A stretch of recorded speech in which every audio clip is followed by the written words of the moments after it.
सदाशिव उस्मानाबाद शहरातील तांबरी विभागातील संविधान कॉलनी येथे संविधान कॉलनीचा बोर्ड आणि संविधान कॉलनी असा लावलेला फलक अज्ञातांनी मध्यरात्री या ठिकाणी या फलकाचे नुकसान केले आहे व तसेच हा फलकही ब्लेडने फाडून टाकलेला आहे।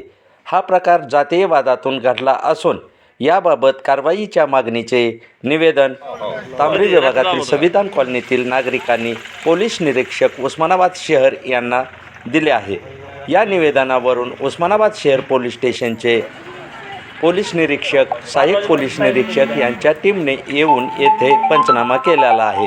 तसेच पाहणी करून सदर व्यक्तीविरोधात चौकशी करून तात्काळ कारवाई करण्याचे आश्वासन दिल्यानंतर हा वाद थोडा निवळला।